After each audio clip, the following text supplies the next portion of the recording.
सखी सहेली कार्यक्रम सुनने वाली सभी सखियों और सखाओं को संगीता श्रीवास्तव और मंदाकिनी जोशी का नमस्कार। और संगीता जी क्या हाल है? बिल्कुल ठीक है। हाँ? और आज तो हमारे श्रोता बड़े ही एकदम कहते हैं ना व्यस्त होंगे, व्यस्त हैं और बहुत ही आनंदित भी हैं, बहुत लुत्फ उठा रहे हैं आज त्योहार का। जी आज तो खूब व्यस्त हैं। हाँ। और उसके बाद भी देखिए हमारे साथ कार्यक्रम से जुड़े हुए हैं, ये बहुत बड़ी बात। बिल्कुल सही बात है। आज मकर संक्रांति है और हम इसी पावन अवसर पर हमारे सभी श्रोताओं को मकर संक्रांति की शुभकामनाएं भी दे देते हैं। जी बहुत बहुत शुभकामनाएं सभी को और सभी को बहुत बहुत नमस्कार। और आज विश्व तर्क दिवस भी है। बिल्कुल तर्क दिवस है आज, महाकुंभ का पर्व भी है, कितना बड़ा दिन है ना।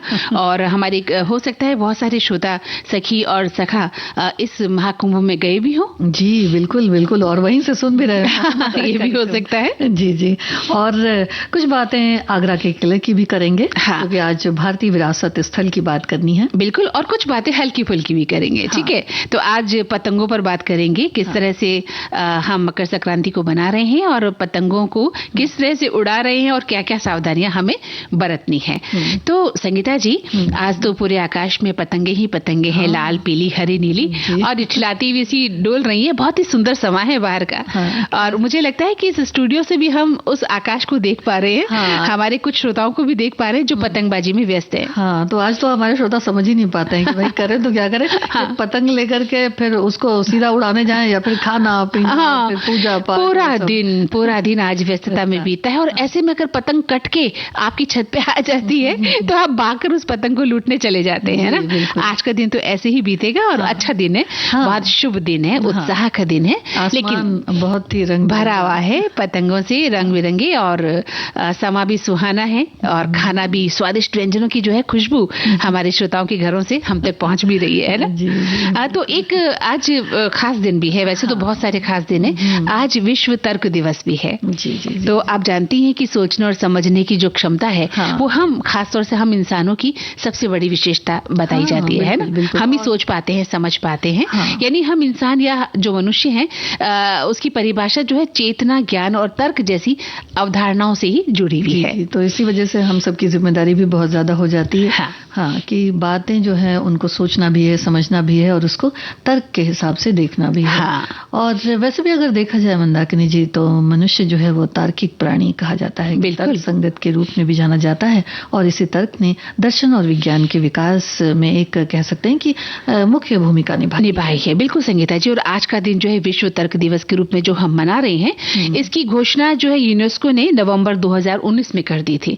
और इसका मकसद यही था कि तर्क के इतिहास और वैचारिक महत्व और व्यवहारिक जो पहलू हैं उसमें ज्यादा से ज्यादा वो लोगों तक पहुंचना जरूरी है। जी, तो ज्ञान विज्ञान और प्रौद्योगिकी के विकास में इसकी जो निर्विवाद प्रासंगिकता है, उसके बावजूद तर्क के महत्व के बारे में लोगों में बहुत कम जागरूकता है। और इसलिए आज ये दिन महत्वपूर्ण हो जाता है। बिल्कुल, बहुत कम लोग इस विषय पर विचार करते हैं कि तर्क का हमारे जीवन में क्या महत्व है। जबकि तर्क का महत्व इस वजह से भी है संगीता जी कि ये हमें अपने विचारों को स्पष्ट करने और दूसरों के विचारों को सम्मान पूर्वक आकलन करने में भी मदद करता है, जो हमारी तर्क क्षमता होती है। हाँ, तो उसका मतलब ये नहीं है कि हम अगले को न सुने या उनकी बातों पर ध्यान न दें, बल्कि ये दिन इसलिए भी होता है कि हम अपनी बात तो कहते ही हैं, बल्कि औरों की भी बात सुने और उनके भी तर्क को समझें, सम्मान दें। मतलब तर्क की वितर्क कर सकते हैं, तर्क वितर्क होते रहना चाहिए, लेकिन कुतर्क नहीं होना चाहिए, है ना।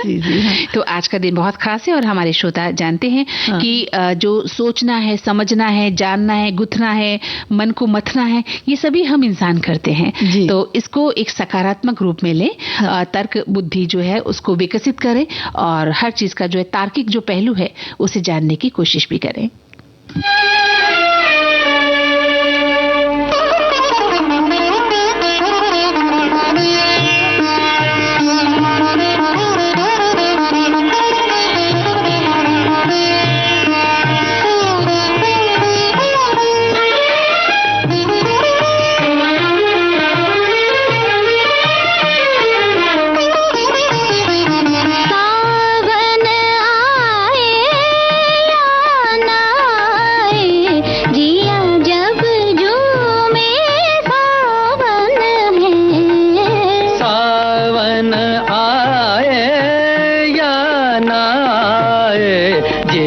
जब झूमे सावन है।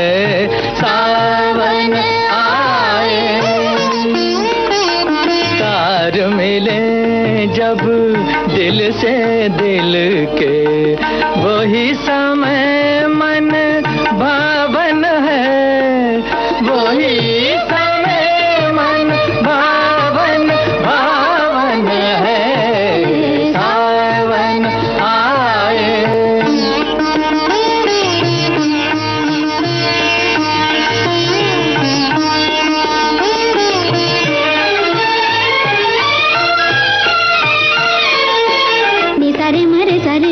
रे म पानी पा म पानी सा, जब से पिया तू नैनों में आया, प्रेम के रंग में रच गई काया।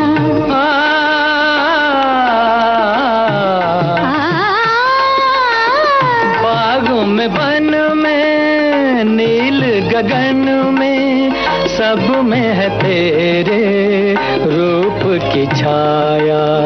तू है मेरे संग तो हरदम, खुशी की आवन आवन है, खुशी की आवन आवन आवन है, सावन आए या ना आए, जिया जब झूमे सावन है, सावन आए।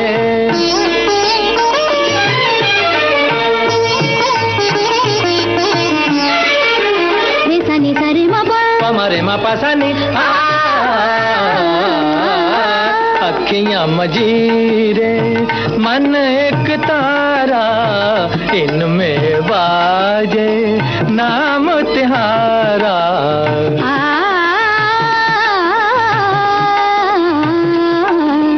हंसते गाते जीवन बीते, अंत न हो ये गीत हमारा। मौसम आया सुख पावन का, दुखों की जावन जावन है, दुखों की जावन जावन जावन है, सावन आए या ना आए, जिया जब झूमे सावन है, सावन आए। देखिए सावन नहीं है, फिर भी सावन आ गया। भाई हमारे श्रोता कह रहे होंगे सावन तो अभी आया ही नहीं है, और इन्होंने गाना सावन का दे दिया, क्या बात है। तो देखिए आपके मन का सावन तो है ना हरा। बिल्कुल, ये भी एक तर्क और क्या, ये भी एक तर्क है कि आपके मन का जो सावन है वो हरा भरा बारहमासी रहना चाहिए। और जिया जब झूमे तब सावन है। बिल्कुल बिल्कुल। और आज तो उस पैसे ही सब झूम रहे हैं। हाँ, मेले का जो अवसर है वो ऐसा है आज महाकुंभ का, बिल्कुल है ना, कि सब हर तरफ बस शोरी घूम रहे हैं। हाँ, एक अलग ही किस्म की जो है मस्ती छाई हुई है, क्योंकि जो मेले मगरी होते हैं संगीता जी, वो हमारी संस्कृति से जुड़े होते हैं, हमारी सभ्यता से जुड़े होते हैं, और इन मेले मगरियों में जाने से हमारा जो मन है ना वो बच्चों की तरह हो जाता है। लेकिन ये महाकुंभ तो एक बहुत बड़ा मेला है, जहाँ पर जाकर आध्यात्म हम पर हावी हो जाता है, जहाँ पर जाकर हम एक दिव्यता को अनुभव करते हैं। ऐसा है ये महाकुंभ। और कहते भी है ना कि महाकुंभ ऐसा होता है कि जिसमें देवी देवता भी आते हैं, और उसको फिर जो स्नान है उसमें उसकी बड़ी महिमा होती है। और आज तो वैसे भी जो है कहते हैं कि दानवों पर देवताओं की जीत का प्रतीक भी माना जाता है महाकुंभ को। और प्रयागराज की पावन धरती पर इस वर्ष जो महाकुंभ का महोत्सव मनाया जा रहा है, यानी आज के दिन मकर संक्रांति के दिन 12 साल बाद प्रयागराज, हरिद्वार, उज्जैन और नासिक में ये आयोजन हो रहा है। और प्रयागराज की पावन भूमि में महाकुंभ का जो दिव्य और भव्य आयोजन इसलिए भी मायने रखता है कि यहाँ गंगा, यमुना और सरस्वती नदियों के संगम स्थल पर ये आयोजित किया जाता है। और फिर देखिए तो 6 वर्ष का अर्ध कुंभ जो है वो भी होता है। लेकिन वैसे अगर देखा जाए तो माघ मेला जहाँ तक है तो प्रतिवर्ष ही लगता है गंगा जी पर श्रद्धालु पवित्र नदी में गंगा स्नान करते हैं। और ज्योतिष गणनाओं के अनुसार पौष पूर्णिमा को मकर संक्रांति से ये मेला यानी कि ये पर्व शुरू हो जाता है और कुंभ स्नान योग का महत्व ज्यादा है। बिल्कुल। तो ये स्नान साक्षात स्वर्ग दर्शन माना जाता है। कुंभ यानी घड़ा यानी मेला, यानी किसी एक स्थान पर मिलना। ऋग्वेद और अन्य पौराणिक ग्रंथों के अनुसार अगर देखें तो कुंभ मेले का अर्थ है अमृत का मेला। बिल्कुल बिल्कुल। तो हर की पौड़ी इस स्थान पर भी आज स्नान का विशेष महत्व है। बिल्कुल बिल्कुल सही कहा आपने। आज बहुत ही स्नान का महत्व है और सुबह सुबह लोग पहुंच जाते हैं स्नान करने और अपने आप को, अपने मन और अपने तन को पवित्र करने की कोशिश करते हैं। तो देवताओं और दानवों के बीच अमृत कलश को लेकर जो अधिकार जमाने की खींचतान और अविराम युद्ध होता रहा ना संगीता जी, इस परस्पर युद्ध में 4 स्थानों पर यानी प्रयाग में, हरिद्वार में, उज्जैन और नासिक में कलश से अमृत बूंदे गिरी और वहां कुंभ के मेले लगने लगे। तो देखिए ये भी एक बहुत ही अच्छी सी बात है। और ऐसे भी मान्यता है कि 4 कुंभ पृथ्वी पर और शेष 8 कुंभ देवलोक में होते हैं। और मुख्य स्नान जो इस पर्व का होता है वो खास दिनों पर होता है।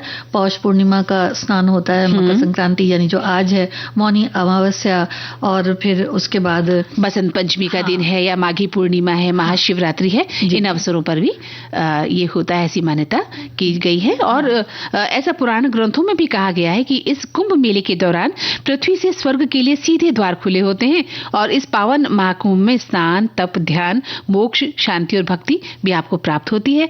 और महीनों यहाँ भक्तगण कल्पवास करते हैं। कल्पवास जिसको बोलते हैं ना, कि वो वही खाना वाना भी वही करते हैं, सब कुछ वही रहते हैं। और भारतीय संस्कृति, सभ्यता और अध्यात्म का ये जो अद्भुत संगम आज देखने को मिलेगा, वो बहुत ही प्राचीन संस्कृति है हमारी, जो एक जमाने से चली आ रही है। हाँ जी।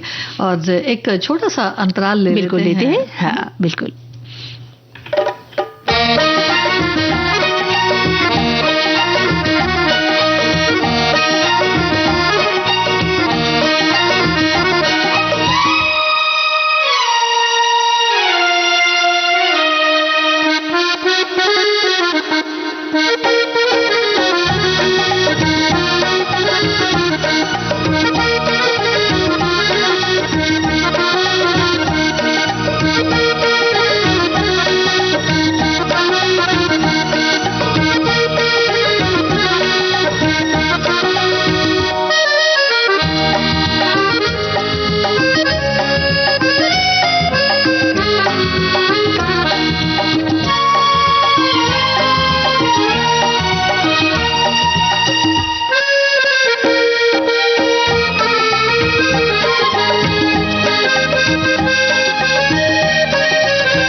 तो इस अंतराल के बाद हमारे सभी सखियों और सखाओं का स्वागत करते हैं संगीता जी। और देखिए हमारे श्रोताओं ने तो अपने विचार लिखने शुरू भी कर दिए हैं। इतने व्यस्तता के बावजूद श्रोता जो है सखी सहेली कार्यक्रम से जुड़े हुए हैं। ये लिखते हैं कि महाकुंभ में मकर संक्रांति केवल एक दिन नहीं बल्कि जीवन के नए अध्याय का आरंभ है। संगम का स्नान आत्मा को शुद्ध कर जीवन में नई ऊर्जा लाने का प्रतीक है। सूर्य की उत्तरायण यात्रा हर कठिनाई के बाद प्रकाश की ओर बढ़ने का संदेश देती है। दान और सेवा दूसरों के लिए जीने का महत्व सिखाती है। भारत के हर कोने में विविध संक्रांति हर राज्य में अलग अलग रूपों में मनाई जाती है। पंजाब में इसे लोहड़ी के रूप में, और जहां आग के चारों ओर नाचगान होता है। गुजरात में उत्तरायण के नाम से पतंग महोत्सव होता है और तमिलनाडु में ये पोंगल के रूप में फसल कटाई का पर्व है। और असम में इसे माघ बिहू कहा जाता है, जहां पारंपरिक भोज और सांस्कृतिक कार्यक्रम होते हैं। तो ये हर कोने में ये त्योहार हमें सिखाता है कि भारतीय संस्कृति की विविधता में कितनी एकता है। देखिए इन्होंने तो मुझे लगता है ऐसा कि सब जगह का लिख ही डाला बिल्कुल सार लिख दिया इन्होंने कि महाकुंभ में क्या है और आज का महत्व क्या है आज के दिन का। तो ये गीत सुन लिया जाए।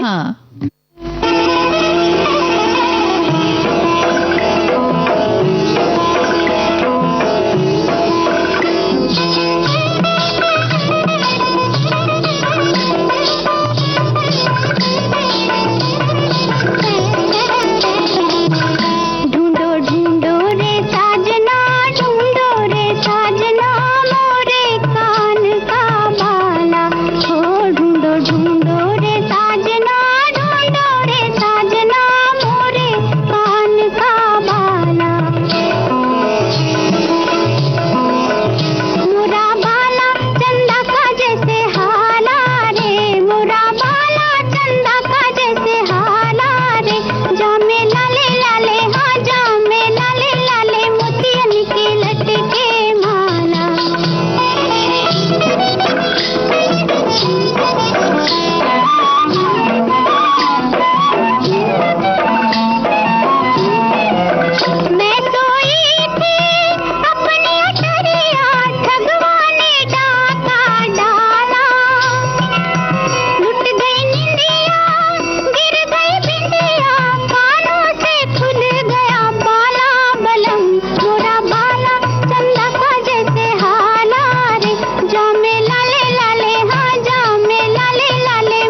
संगीता जी, आपने कान का बाला आखिर ढूंढ ही निकाला मेरा, है ना।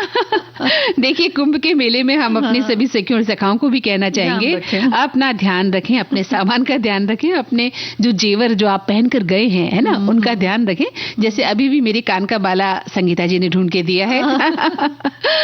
तो चलिए, तो अब हम आज तो बहुत बड़ा त्योहार मना रहे हैं, महाकुंभ की तैयारी हमने कर ली है, हम सैर कर आए हैं और मकर संक्रांति के पावन पर्व को आज हम मना ही रहे हैं। तो आज का जो दिन है संगीता जी, बहुत ही हर्षोल्लास के साथ हम लोग मनाते हैं, और केवल संक्रांति भी इसको कहते हैं, मकर संक्रांति भी कहते हैं। और अगर ज्योतिष की बात की जाए तो सूर्य की धनु राशि से मकर राशि में संक्रमण का ये एक अवसर होता है, और ये त्योहार भगवान सूर्य को समर्पित है। तो इसे उत्तरायण, घुघुती, भोगी, संक्रांति या पोंगल भी कहते हैं। अलग अलग प्रांतों में अलग अलग नाम से इसे जाना जाता है, और अलग अलग पकवान भी होते हैं, प्रसाद भी अलग अलग बनते हैं। बिल्कुल, दही चूड़ा कहीं कहीं खाया जाता है, खिचड़ी है, तिल गुड़ का विभिन्न रूप से सेवन किया जाता है, यानी लड्डू वगैरह भी बनाए जाते हैं उसके, और दान भी किया जाता है, इसलिए इसे खिचड़ी और तिल संक्रांति भी कहते हैं। और फसल के उत्सव के तौर पर भी आज के दिन को मनाया जाता है। गंगा जी या अन्य पावन नदियों में स्नान की परंपरा है, और दान की जो परंपरा है वो खास है। बिल्कुल बिल्कुल, दान की परंपरा तो हमारे अतीत काल से जुड़ी हुई है, और दान के महत्व को हम कई बार बात कर भी चुके हैं कि किस तरह से शुद्ध हृदय से जो हम दान करते हैं निस्वार्थ, वो ही एक सच अर्थ में दान है। और तमिलनाडु की बात करें तो पोंगल, लोहड़ी, माघ संक्रांति, और असम की बात करें तो बिहू और टूसू त्योहार इसको कहते हैं, और हिमाचल में माघी साखी कहते हैं, उत्तराखंड में घुघुती इसको कहा जाता है, और प्रादेशिक रूप से अलग अलग इनके नाम बताए गए हैं। तो मिथिला में तिल संक्रांति कहते हैं, गुजरात में उत्तरायण में जैसे ही आता है तो उसको उत्तरायण के रूप में जानते हैं। तो पूरे भारत में भगवान विष्णु, देवी लक्ष्मी और सूर्य देवता की आज के दिन हम पूजा भी करते हैं, आराधना होती है, और इस पर्व से जुड़ी अलग अलग पौराणिक कथाएं भी हैं, और भगवान विष्णु की कल्कि अवतार से भी इस पर्व की कुछ कथाएं जुड़ी हुई हैं। भगवान सूर्य से सफलताओं और समृद्धि की कामना भक्त करते हैं आज के दिन। शांति और आनंद के साथ रहने का प्रतीक है ये त्योहार। महीने भर अलग अलग तिथि अनुसार स्नान और नदियों के किनारे लगते भव्य मेले इसका मुख्य आकर्षण है। बिल्कुल, और पतंगों पर तो बात हम करेंगे ही। आज मेले, नृत्य, रंग बिरंगी सजावट और तीर्थाटन भी इस महीने में खास होता है। और आज के दिन भारत के पश्चिम बंगाल के गंगा सागर यानी गंगा और बंगाल की खाड़ी के संगम गंगा सागर पर स्थित जो कपिल मुनि का आश्रम है, वहां पर भी बड़ा एक आयोजन किया जाता है। कहते भी है ना कि सारे तीर्थ बार बार गंगा सागर एक बार। बिल्कुल सही कहा आपने। और देखिए, हमारे श्रोता भी लिखने लग गए हैं कि मकर संक्रांति न केवल एक धार्मिक त्योहार है, बल्कि हमारी जिंदगी के लिए प्रेरणा भी है। सूर्य के उत्तरायण होने का मतलब है कि हम अपने जीवन में सकारात्मक और प्रकाश लाने की ओर कदम बढ़ाएं, और आधुनिक समय में भी ये त्योहार हमें अपनी जड़ों से जुड़े रहने और पर्यावरण संरक्षण का संदेश देता है। और वहीं एक श्रोता लिखते हैं कि आज के दिन की हमें शुभकामनाएं दे रहे हैं। साथ ही लिख रहे हैं कि मकर संक्रांति का त्योहार जो है बहुत ही हर्षोल्लास के साथ हम मनाते हैं, और पतंग महोत्सव भारत में लोकप्रिय होता है, और ये जनवरी के महीने में मकर संक्रांति के दौरान मनाया जाता है। इसे पश्चिमी भारत में उत्तरायण के रूप में मनाया जाता है, और त्योहार को लोग अपने घरों की छतों से पतंग उड़ाते हैं और पतंग उड़ाने की प्रतियोगिताएं भी करते हैं। जी, और एक और श्रोता ने लिखा है कि मकर संक्रांति सूर्य का मकर राशि में प्रवेश मकर संक्रांति के रूप में जाना जाता है। 14 जनवरी जो है ये दिन सूर्य मकर राशि में प्रवेश करेंगे। उत्तर भारत में ये पर्व मकर संक्रांति के नाम और गुजरात में उत्तरायण नाम से जाना जाता है। बिल्कुल। पंजाब में लोहड़ी पर्व मनाते हैं, उत्तराखंड में उत्तरायणी और गुजरात में उत्तरायण, केरल में पोंगल, गढ़वाल में खिचड़ी संक्रांति के नाम से मनाया जाता है। बिल्कुल। और एक श्रोता लिख रहे हैं कि आज की सखी सहेली के सभी विषय बड़े रोचक हैं, लेकिन इसमें विश्व तर्क दिवस इस विषय ने जरा हमें सतर्क बना दिया है। तर्क यानी लॉजिक। हमारे वक्त प्री डिग्री ईयर में लॉजिक विषय कंपलसरी होता था, जो मुझे बहुत ही कठिन लगता था। बाद में इस विषय की महत्ता मालूम हो गई। लोकमान्य तिलक जी लॉजिक विषय में बड़े तेज थे, जिनका फायदा देश को मिला। जीवन की हर मोड़ पर सही तर्क अनुमान करना सीख गए हों आप, अगर जीवन को समझ गए हों, व्यवहार को समझ गए हैं, तो आप तर्क और वितर्क कर सकते हैं। और एक और श्रोता हमारे लिखती हैं कि प्रयागराज में सिर्फ गंगा, यमुना और अदृश्य सरस्वती जैसी पावन नदियों का ही संगम नहीं है, बल्कि ये पूरे विश्व को एक करने की भूमि है। संगम तट पर कुंभ से सबको जोड़ने की परंपरा रही है। ये विश्व की संगम के तट पर एक करने का कुंभ है। विश्व को संगम तट पर एक करने का कुंभ बिल्कुल है। और ये सिर्फ पवित्र नदियों का संगम ही नहीं, विश्व के का पर्व है। और कुंभ एक राशि भी है। कुंभ के भावों ओम में गंगा और शिव समाहित है। वाह, बहुत सुंदर। और एक श्रोता ने लिखा है कि भाई मकर संक्रांति के दिन खास तौर से अलग अलग जगह जैसे बांग्ला समुदाय में आज के दिन सबसे पहले भगवान को संतरा, मूली, तिल के लड्डू, खजूर, गुड़ भोग दिया जाता है और किसी किसी घर में महिलाएं आज व्रत भी रखती हैं। जहां तक व्यंजन की बात है तो आज खजूर गुड़ पायस अर्थात खीर, पाटी सापटा, मिष्टी आलू, शकरकंद के, गुलाब जामुन, गोकुल पीठे आदि तैयार कर परिवार के सदस्यों, मित्रों और रिश्तेदारों को दिया जाता है और मिलजुल कर खाते और खिलाते हैं। जी मंदाकिनी जी, क्योंकि अलग अलग हमारे प्रांत हैं तो अलग अलग तरह से जो पकवान बनते हैं या जो पूजा पाठ होती है या फिर व्रत अनुष्ठान वगैरह होते हैं या फिर मकर संक्रांति को किस अलग अलग रूप में नाम से पुकारा जाता है। तो ये एक कहते हैं ना कि बहुरंगी संस्कृति बिल्कुल भारत है, उसी की ये पहचान, इसलिए अनेकता में एकता कहा जाता है, भारत की विशेषता है ना? और आज के दिन तो जैसा कि हम लोग बातचीत कर रहे हैं हमारे श्रोता बहुत व्यस्त भी होंगे तो पतंग जो है खूब उड़ रही है। बिल्कुल, तो चलिए हम भी पतंग उड़ा लेते हैं।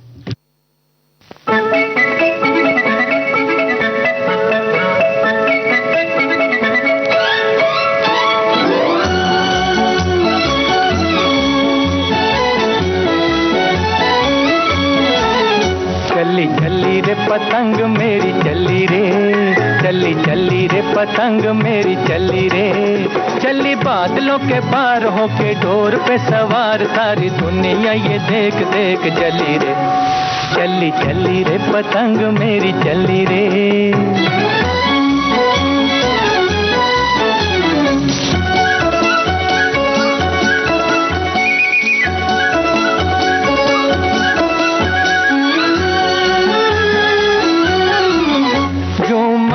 हवा में लहराए जैसे उड़न खटोला उड़ा जाए, यूं मस्त हवा में लहराए जैसे उड़न खटोला उड़ा जाए, लेके मन में लगन जैसे कोई दुल्हन चली जाए रे सांवरिया की गली रे, चली चली रे पतंग मेरी चली रे, चली चली रे पतंग मेरी चली रे, चली बादलों के पार होके डोर पे सवार सारी दुनिया ये देख देख चली रे, चली चली रे पतंग मेरी चली रे।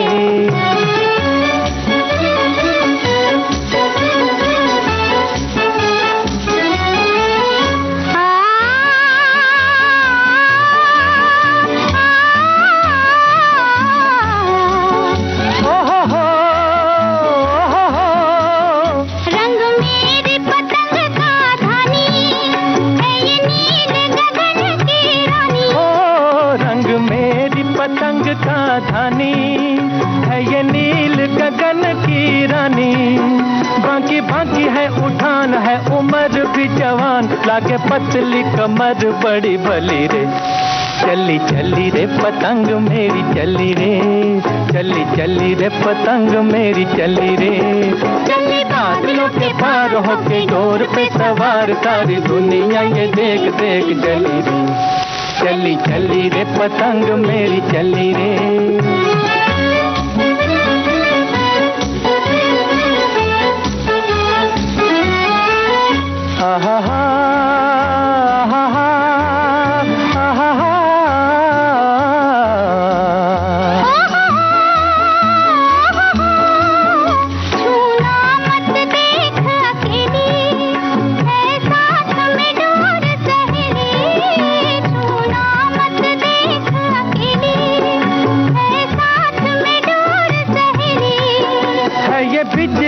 तार बड़ी तेज है कटार देगी काट के रख दिल जली रे, चली चली रे पतंग मेरी चली रे, चली चली रे पतंग मेरी चली रे, चली बादलों के पार होके डोर पे सवार सारी दुनिया ये देख देख जली रे, चली चली रे पतंग मेरी चली रे।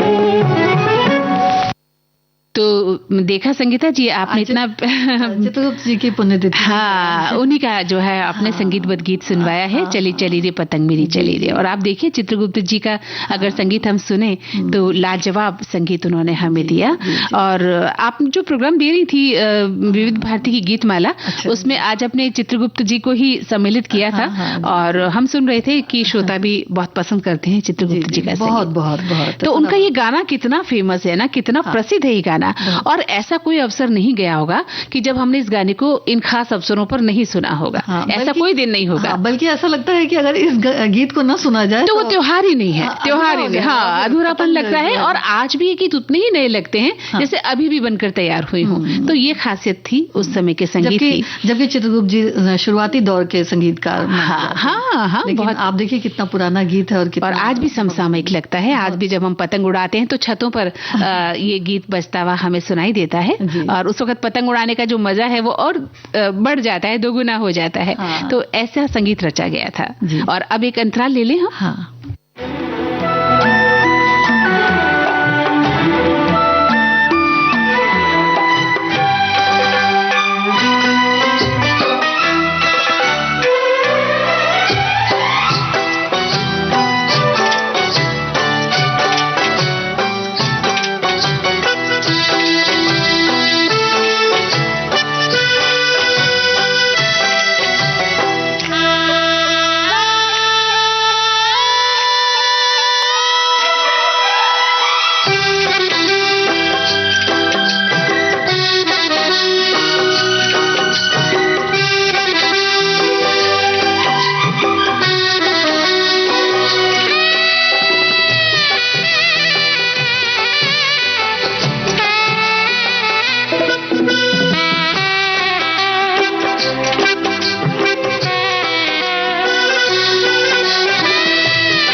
तो संगीता जी, इस अंतराल के बाद अपने सखियों और सखाओं का हम स्वागत करते हैं। और देखिए, आज तो श्रोता लगातार हमें अपने विचार भेज रहे हैं और मकर संक्रांति मना भी रहे हैं और इस कार्यक्रम को सुन भी रहे हैं। तो आज कुछ हल्की फुल्की बातें भी हम कर लें, आप कहें तो? हाँ, बिल्कुल, है ना। तो आज हल्की फुल्की बात तो भी देखिए मकर संक्रांति पर ही होगी, क्योंकि आज का दिन खास है और आज घर घर में तिल, मूंगफली, रेवड़ी, गजक और अन्य पकवान मिल रहे हैं और कहीं कहीं पतंगबाजी भी की जा रही है। और मकर संक्रांति पर खास तौर पर युवाओं का जो उत्साह और उमंग है वो देखते ही बनता है। तो आज जो पूरा आकाश है, जो नीला आकाश है, वो हरा, पीला, काला, भूरा नजर आ रहा है। और आज संगीता जी, पतंगे जो हैं नीले आसमान में गोते लगाती हुई, अपनी पूंछ हिलाती हुई इटलाती सी प्रतीत हो रही है। हाँ, देखिए ऐसा भी होता था कि भाई पतंग जो है उसकी पूंछ भी बहुत हिसाब से बनाई जाती थी कि उस पर बोझ ना पड़े। बिल्कुल, इसमें एक टेक्निक भी होती है। ये भी एक साइंस है कि किस तरह से पतंग का निर्माण किया जाए और उसकी पीछे की जो पूंछ है वो किस तरह से रखी जाए, है ना। और बीच में जो एक तिनका लगाया जाता है जो पतंग को सेट करता है पूरा, उसको भी किस अंदाज में पिरोया जाता है, जो बनाने की जो कला है वो लाजवाब है। तो उसमें भी एक दिमागी तर्क होता है कि भाई अगर ज्यादा भारी हो गया तो पतंग जो है उड़ेगी नहीं, फट जाएगी, है ना, किसी तरह से। तो ये भी एक तर्क की बात है। और ये पतंगे जो अलग अलग डिजाइन की भी होती हैं। हवा के साथ जब ऊंची उड़ान भरती हैं तो इनको देखकर ऐसा लगता है कि हम भी उनके साथ जैसे उड़ रहे हैं, क्योंकि हम भी और हमारा मन जो है वो भी खुले आसमान में एक कहते हैं ना कि स्वतंत्र होकर उड़ना चाहता है। और इसीलिए आज का दिन जो है मैं आपको बताना चाहूंगी कि 5 तरह की पतंगे हैं, जिन्हें फॉइल पतंग कहते हैं, सी पतंग कहते हैं, धनुष पतंगे हैं, डेल्टा हैं और हाइब्रिड। ये पतंगे आज आसमान में उड़ती हुई हमें मिलेंगी और हमारा ध्यान आकृष्ट करेंगी। और जब ये आगे पीछे कटेंगी तो हम बिना सोचे समझे इनको लूटने के लिए भी दौड़ पड़ेंगे। हाँ, और फिर देखिए हम ध्यान भी नहीं देते हैं कि चाहे वो बिजली के तार हों, पेड़ हो, छत की मुंडेर हो, उस पतंग को लूटने के लिए जान जोखिम में डाल करके चढ़ जाते हैं फिर वहां। और शहरों में यानी सड़कों पर भी लोग पतंग को लूटने के लिए दौड़ पड़ते हैं। तो इसमें बहुत सावधानी की जरूरत है। छोटे बच्चे भी कई बार ऐसा होता है बिल्कुल सड़क पर दौड़ते हुए दिखते हैं। हाँ, बिजली के खंभे हैं या छतों की मुंडेर है, वहां पर दौड़ दौड़ते हैं और बेसुध होकर दौड़ने लगते हैं उस पतंग को लूटने के लिए और भयंकर दुर्घटना का शिकार भी हो जाते हैं। तो इस तरह पतंग लूटने की जो दीवानगी है वो आपकी जान भी ले सकती है। और साथ ही अपने छोटे बच्चों के साथ माता पिता कृपया खड़े रहें और अपनी देख रेख में ही उन्हें पतंग उड़ाने का मौका दें। हाँ, और उसका जो मांझा होता है वो भी बड़ा गजब का होता है। तो सादे मांझे का उपयोग करें, यानी कि चाइनीज जो एक कहते हैं मांझा है वो उसे नहीं, उस पर आप न ध्यान दें। और साथ ही साथ जो गर्दन होती है उसकी जो लोगों की जो ये जो आकाश में उड़ रहे जो नादान पंछी होते हैं वो भी दुर्घटनाग्रस्त हो जाते हैं। तो ये अच्छा जो मांझा होता है जी, वो अलग अलग तरह से बनाया भी जाता है। देखिए उसमें कांच होता है जिसको बारीक पीस करके लगाया जाता है, वो साबूदाना होता है उसको गलाया जाता है, तब उससे मांझा बनता है। तो बड़ा तेज होता है, तेज हो जाता है और वो बिल्कुल एक तरह से धार का काम करता है, जिस तरह से चाकू होता है। और चाइनीज मांगा तो जो है मांझा तो वो पतंग तो के आदमी का गला भी काट देता है। तो इसलिए अगर आप प्रतिद्वंदी की पतंग काटना चाहते हैं ना तो अच्छा सादा मांझा चुने। जैसे 6 डोरी वाला एक मांझा मिलता है, एक 9 डोरी वाला मिलता है और एक 12 डोरी वाला भी मांझा मिलता है। तो आप हवा का रुख देख लें कि हवा का रुख ज्यादा है कम है। अगर धीमी हवा है तो आप 6 डोरी वाला मांझा उपयोग में ला सकते हैं, मध्यम हवा है तो 9 डोरी वाला, और अगर तेज हवा चल रही है तो 12 डोरी वाला मांझे का उपयोग हम कर सकते हैं। और साथ ही पूरी तरह से दूसरे मांझों से आपको बचना है। दरअसल ये मांझे इतने खतरनाक होते हैं कि इससे हर साल लोगों की और पक्षियों की जान भी चली जाती है। तो अलग अलग जगहों पर पतंगबाजी अलग अलग तरीके से हो रही है। तो खासतौर पर गुजरात की बात करें, राजस्थान, महाराष्ट्र, तो सभी जगह पतंगबाजी की आज के दिन रौनक है। और एक चीज और है मंदाकिनी जी, कि बिना मुंडेर वाली जो छत होती है उस पर बड़ी दुर्घटना देखी जाती है। बिल्कुल सही कहा। मतलब आप पीछे चलते चले जा रहे हैं और या तो किसी एक ने लटाई पकड़ी हुई है तो वो व्यक्ति पीछे चलता चला जा रहा है। क्योंकि हम इतने दीवाने हो जाते हैं पतंगों को लड़ाने में, पेच लड़ाने में या लूटने में, कि हमें पता ही नहीं होता कि हम बिना मुंडेर की छत पर खड़े हैं और पीछे पैर जाते ही हम धड़ाम से कहीं नीचे गिर पड़ेंगे और जान को खतरा हो जाएगा। और इस तरह से हादसे होते भी हैं संगीता जी, ये हादसे होते भी रहे हैं। तो इससे हमें बचना बहुत जरूरी है। बिना मुंडेर की छतों पर जाकर पतंग न उड़ाएं, बल्कि आप घर के बाहर जाकर पतंग उड़ा लें। खुला जो जगह है वहां पर पतंग उड़ा लें, वो खतरनाक नहीं है।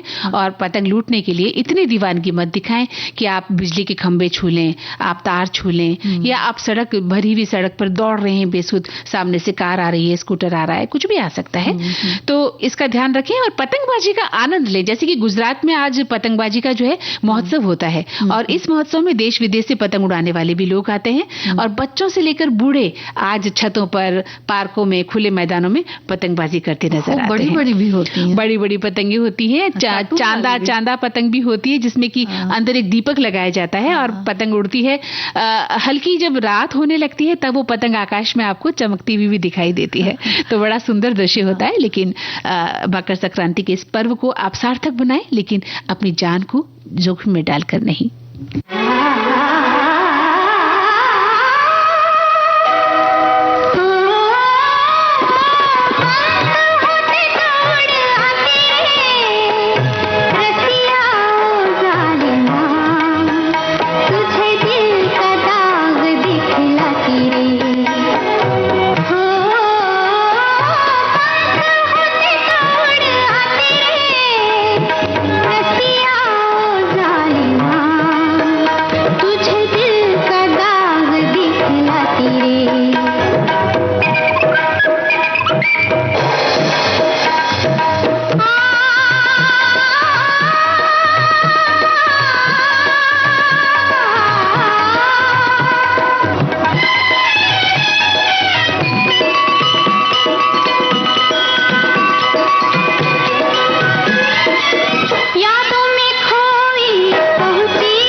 संगीता जी, बहुत ही सुंदर गीत था ये, पंख होते तो उड़ाती रहे। आज तो हमारा जो मन भी ऐसा ही है कि हम आकाश में पंख लगाकर उड़ जाए पतंगों की तरह, है ना। हमारे श्रोताओं ने लिखा है कि मकर संक्रांति जो है बहुत ही पावन त्योहार है और उत्तर भारत में ये पर्व मकर संक्रांति के नाम से, गुजरात में उत्तरायण के नाम से मनाया जाता है। अलग अलग देशों में इसे अलग अलग नाम से मनाया जाता है। और एक श्रोता लिखते हैं कि पतंग उत्सव दुनिया भर में मनोरंजन का एक लोकप्रिय तरीका है। इन उत्सवों में बड़े स्थानीय कार्यक्रम, पारंपरिक उत्सव और अंतर्राष्ट्रीय उत्सव शामिल हैं। इन उत्सवों में पतंग उड़ाने के साथ साथ पतंगों की लड़ाइयां भी होती हैं। गुजरात में मकर संक्रांति के दिन पतंग उड़ाने की परंपरा है। इस दिन को उत्तरायण के नाम से भी जाना जाता है। और अहमदाबाद में हर साल अंतर्राष्ट्रीय पतंग महोत्सव भी होता है। और जापान के हमामात्सु शहर में हर साल एक पतंग महोत्सव होता है। इंडोनेशिया के बाली में पतंग महोत्सव होता है। हाँ, विदेशों की बात भी इन्होंने लिख दी है कि अलग अलग देशों में भी पतंग उड़ाई जाती है। जी जी, है ना। और एक श्रोता लिख रहे हैं कि एक समय था जब उत्तर भारत में 14 दिसंबर से 14 जनवरी तक पूरे एक महीने किसी भी अच्छे काम को अंजाम नहीं दिया जाता था। मसलन शादी विवाह नहीं होते थे, परंतु अब समय के साथ थोड़ा बदलाव आ गया है। फिर भी ऐसा विश्वास किया जाता है कि 14 जनवरी यानी मकर संक्रांति से पृथ्वी पर अच्छे दिनों की शुरुआत हो गई है। और वहीं एक श्रोता लिखते हैं कि प्रयागराज में सिर्फ गंगा, यमुना और अदृश्य सरस्वती जैसी पावन नदियों का ही संगम नहीं है, बल्कि ये पूरे विश्व को एक करने की भूमि है। संगम तट पर कुंभ से सबको जोड़ने की परंपरा रही है और ये विश्व की संगम के तट पर एक करने का कुंभ है। ये सिर्फ पवित्र नदियों का संगम नहीं, विश्व के एकजुट होने का महापर्व भी है। और कुंभ एक राशि भी है। कुंभ के भावों को गंगा और शिव में, जैसा कि हम बात भी कर रहे थे, इसमें शिव भी समाहित है। और एक श्रोता ने लिखा है कि भाई महाकुंभ का पहला अमृत स्नान 14 जनवरी 2025 को किया जा रहा है और सबसे पहले नागा साधु पवित्र त्रिवेणी घाट में पवित्र डुबकी लगाते हैं और उसके बाद अन्य भक्तों को संगम में मौका दिया जाता है। देश विदेश से करोड़ों की संख्या में श्रद्धालु प्रयागराज पहुंचते हैं और महाकुंभ में स्नान करने से हमें काफी अच्छा भी महसूस होता है। और एक श्रोता लिखते हैं कि भाई हम आपका विविध भारती कार्यक्रम सुनते भी हैं और इस कार्यक्रम में बार बार जो ये प्रोमो सुनाई देते हैं ना, उनसे थोड़ा सा खफा है। लिखते हैं कि गाने सुनने का मन नहीं करता है। आप हर घंटे के कार्यक्रम में 1-2 प्रोमो चला देते हैं। तो इनसे बचने के लिए तो हम आपका विविध भारती ऐप सुनते थे, अब यहाँ पर भी अगर इतना प्रोमो बजाया जाएगा तो बुरा हाल है हमारा, हम कहाँ जाएं। तो अच्छा, चलिए। तो हमारे श्रोताओं ने अपने विचार लिखे हैं और देखिए आज देखिए बस फिर वही तो बात होती है ना कि वो तर्क दिवस है। तो उनकी बात जो है वो भी सर आंखों पर, सब कुछ सर आंखों पर क्या कहा जा सकता है। बिल्कुल। और देखिए जहाँ तक कुंभ की बात है तो इसे अर्ध कुंभ भी कहते हैं, जो मेला लगता है, माघी मेला भी लगता है, और अर्ध कुंभ या लघु कुंभ। और साथ ही अलग अलग जगहों पर हरिद्वार, उज्जैन, नासिक और प्रयागराज की जहाँ तक बात करें, वैसे इन जगहों पर भी लगता है, लेकिन प्रयागराज की बात अगर करते हैं तो यहाँ थोड़ा सा ज्यादा इसका महत्व इसलिए भी हो जाता है क्योंकि ये संगम है। हाँ, बिल्कुल, तो इस वजह से हो जाता है। और पंजाब में माघी मेला इसे कहते हैं। तेलंगाना में पशुओं की सेवा का ये एक उत्सव के तौर पर मनाया जाता है। हाँ, बिल्कुल। और भारत के अधिकांश हिस्सों में अगर देखा जाए तो इस समय रबी की फसल और कृषि चक्र की शुरुआती चरणों का जो हिस्सा है वो मार्च अप्रैल में जो है वो पूरा होता है। तो इस वजह से भी ये त्योहार जो है एक नए रंग में होता है। बिल्कुल, विविध रंग है। विविध रंग है इस त्योहार के। और अलग अलग जो प्रांत हैं वो अलग अलग तरीके से बनाते हैं, लेकिन इसका भाव संगीता जी एक ही है, आपस में प्रेम, सौहार्द और शांति की भावना रखना। और धरती भी पूरी सजी हुई रहती है। बिल्कुल। अभी इस समय देखिए तो जो सरसों के फूल चादरें सुंदर सी बिछाए, बहुत सुंदर, धरती भी खुश हो जाती है। हाँ, बिल्कुल। और धरती का खुश होना बहुत जरूरी है, क्योंकि कल हम बात कर रहे थे कि धरती पर भी संकट आ रहा है और धरती विनाश की ओर जा रही है। तो धरती को, प्रकृति को, पृथ्वी को हमें खुश रखना, उसकी ध्यान रखना बहुत जरूरी है। जी, और ये तभी रह सकता है जब हम अपनी संस्कृति को बचा कर रखें, अपनी सभ्यता को बचा कर रखें। बिल्कुल। और जो एक मानव कर्तव्य है उसको थोड़ा सा समझें। बिल्कुल। और प्रकृति की ओर लौटें। सबसे बड़ी बात है कि फिर से हमें प्रकृति की ओर लौटना होगा और प्रकृति से प्रेम करना होगा। बस सहज होना पड़ेगा। हाँ, बिल्कुल। जी जी जी। और आज एक और विषय है मंदाकिनी जी। हाँ बिल्कुल, आज तो आप हमें आगरे का किला देखने ले जाने वाली है, क्योंकि आज का जो विरासत स्थल भारतीय है वो आगरे का किला है ना। तो आप गई हैं आगरे के किले में? हाँ गए तो हैं, और बड़ा ही खूबसूरत सा है। और कैसा लगता है वहाँ जाकर, आपको क्या महसूस हुआ? महसूस तो ये होता है कि बस ऐसा लगता है कि अद्भुत जगह लगती है। बस ऐसा लगता है कि उस वक्त के दौर में ये क्या होगा, कैसा होगा, किस तरह से सजाया गया होगा। मतलब उस जमाने में इतनी सुंदर कृति का निर्माण हुआ। कितने लोग होंगे, कितने तरह से, जैसे वो प्रोटेक्शन के लिए होता था, बचाने के लिए होता था देश को, तो किस तरह से इसकी साज सज्जा होगी, कैसे सैनिक लोग खड़े होते होंगे, कितना भव्य लगता होगा ये अपने समय का। तो ये सब जो स्थापत्य कला भी है, और जो जिस तरह से उसको गढ़ा गया है ना, वो नक्काशी जो है उस जमाने में, उस समय जो लोग करते थे कारीगर, तो मतलब उनके हाथों में क्या होगा, देवताओं का वास होगा मुझे लगता है, क्योंकि इतनी सुंदर तरीके से आगरे के किले को गढ़ा गया है। तो देखते ही बनता है ना। यूनेस्को की विश्व धरोहर है ये। और इसके निर्माण, वैसे इसके निर्माण को अगर देखा जाए तो काफी अलग अलग मत हैं इसके, कब हुआ क्या हुआ। वैसे अबुल फजल ने ये दर्ज किया है कि इसे ये ईंट का किला था, जिसे बादलगढ़ कहा जाता था, जिसे आगरे का किला लाल किला बाद में कहा गया। और यहाँ से अगर ताजमहल की दूरी देखेंगे तो बहुत कम है, यानी 2.5 किलोमीटर कह सकते हैं, उत्तर पश्चिम में है। और फिर इसे अलग अलग राजाओं ने इस्तेमाल किया, यानी मुगल काल के जो हमारे सम्राट थे उन्होंने इस्तेमाल किया। और राजस्थान के बरौली क्षेत्र धौलपुर से लाल बलुआ पत्थरों को मंगवाया गया, और इसका जो है वो पुनर्निर्माण अकबर के द्वारा करवाया गया, सम्राट अकबर के द्वारा करवाया गया। अच्छा। और अकबर ने राजस्थान में जो बरौली क्षेत्र धौलपुर से लाल बलुआ पत्थर मंगवाकर इसका पुनर्निर्माण, लाल बलुआ पत्थर था, जो मुगल स्थापत्य का एक बेमिसाल नमूना माना जाता है। और 8 वर्ष की अवधि के बाद 1573 में ये पूरा कर लिया गया था। और उनके पोते सम्राट शाहजहां ने अपने जीवन के अंतिम पल यहीं बिताए थे। और सन 1638 तक ये किला मुगल राजवंश के सम्राटों का मुख्य निवास भी रहा था। और उसके बाद फिर दौर बदला, इतिहास बदले, ये लेकिन जो धरोहर है वो आज भी आलीशान स्थापत्य का नमूना है, और दूर दूर से लोग आते हैं इसका दीदार करने के लिए। इसमें जो अर्धवृत्ताकार योजना है, या यमुना नदी के समानांतर दोहरी प्राचीर, बुर्ज, सफेद संगमरमर का जड़ाऊ काम, लकड़ी के डाई ब्रिज और हाथी पोल, कालांतर में इसकी ज्यादा इमारतें वैसे देखा जाए तो नष्ट कर दी गई हैं, बल्कि हो गई हैं। और मुश्किल से इसमें अगर देखा जाए तो 30 जो इमारतें हैं वही बची हैं जो उस वक्त की बनाई हुई हैं। और जहांगीर हौज की अगर बात करें तो ये स्नान के लिए बना हुआ है, और इसके बाहरी किनारे पर फारसी में लेख लिखा हुआ है, जिसमें हौज जहांगीर लिखा है, जो अकबर के महल के प्रांगण में पाया गया था।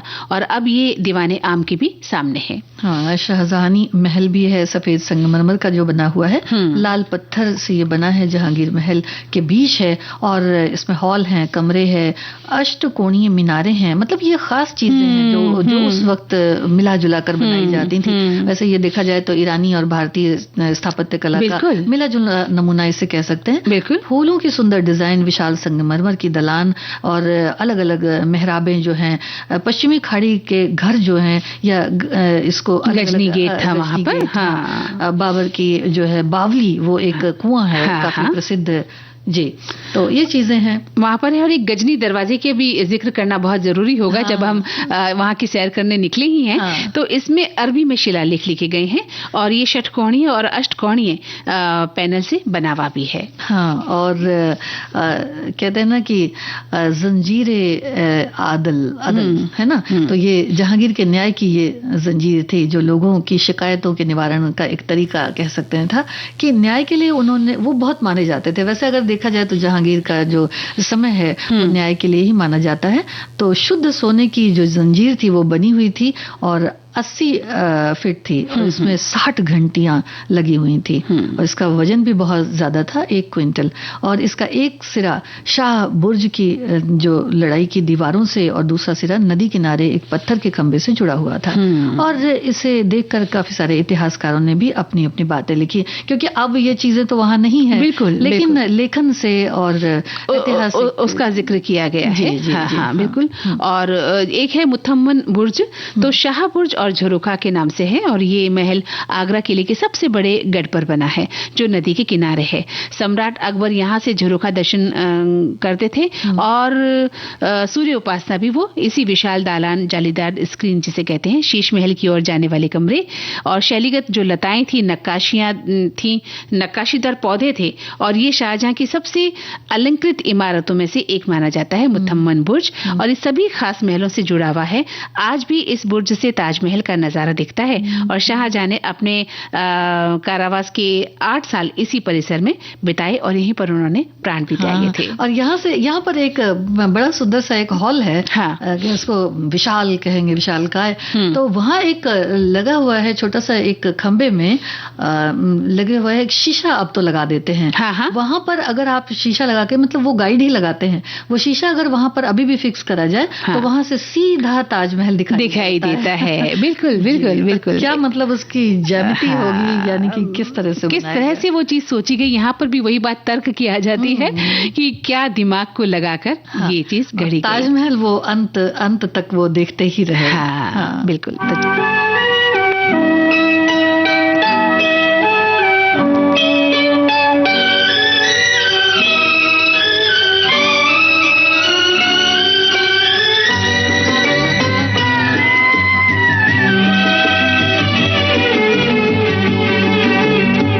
जो वादा किया वो निभाना पड़ेगा, रोके जमाना चाहे रोके खुदाई, तुमको आना पड़ेगा।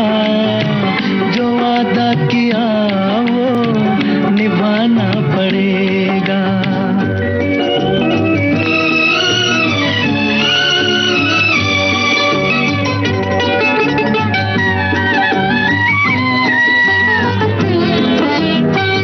तरसती निगाहों ने आवाज दी है, मोहब्बत की राहों ने आवाज दी है। जाने हया जाने अदा, छोड़ो तरसाना, तुमको आना पड़ेगा। जो वादा किया वो निभाना पड़ेगा। ये माना हमें जाते जाना पड़ेगा, पर ये समझ लो तुमने जब भी पुकारा हमको आना पड़ेगा। जो वादा किया वो निभाना पड़ेगा।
संगीता जी, हमने भी इस स्टूडियो से जैसे ताजमहल देख ही लिया, ऐसा लग रहा है। बड़ा सुंदर, वो भी बड़ा सुंदर है। तो हमारे श्रोताओं ने लिखा है कि सूर्य की बढ़ती चमक के साथ आपकी जिंदगी में नई रोशनी आए, खुशियों से हर दिन मुस्कुराएं, साल का पहला त्योहार लाए जीवन में नई उम्मीदें और नई शुरुआत। आपको मकर संक्रांति की हार्दिक शुभकामनाएं। अच्छा, एक चीज याद आती है। हाँ। कि एक बहुत ही मकबूल फिल्म स्टार ने ये कहा। हाँ। मैं नाम नहीं बताना चाहती हूँ। हाँ। कि बहुत मकबूल फिल्म स्टार ने कहा था कि मैंने आज तक ताजमहल नहीं देखा। हाँ। तो उनसे पूछा गया कि क्यों नहीं देखा आपने ताजमहल। हाँ। तो वो ये कहती हैं कि मैंने इसलिए नहीं देखा कि कहीं मेरे ख्वाब से कम ना हो जाए। जो हमने ना हो कि मैं देखूं। हाँ, मेरे ख्याल सोचती हूँ सुंदर है, उससे कुछ कम ना हो जाए। हमारी कल्पनाओं में है ना ताजमहल, डरती है उसको देखने से। वो खूबसूरत हमारे जो कल्पनाओं में बसा हुआ जो चीज है ना, उससे हम डर जाते हैं कि कहीं कमतर चीज ना लगे हमें।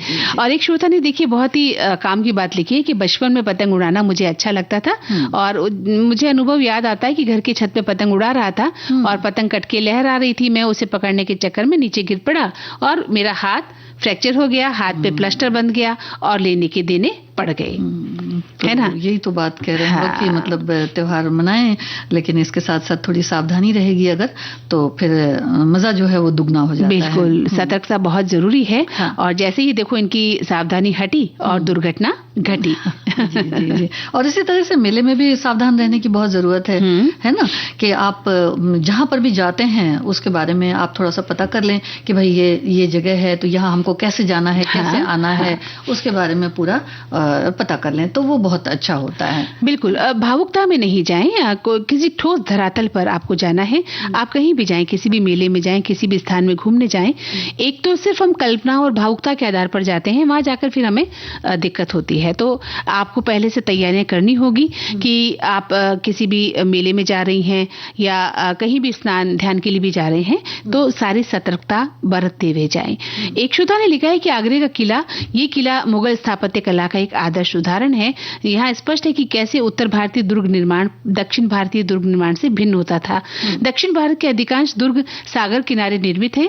आगरा का किला एक यूनेस्को द्वारा घोषित विश्व धरोहर तो है ही, और ये किला भारत के उत्तर प्रदेश राज्य के आगरा शहर में स्थित है और इसके लगभग 2.5 किलोमीटर उत्तर पश्चिम में ही विश्व प्रसिद्ध स्मारक ताजमहल ही है। और इस किले को कुछ इतिहासकार चार दीवारी से घिरी प्रासाद महल नगरी कहना बेहतर मानते हैं और ये भारत का सबसे महत्वपूर्ण किला माना जाता है।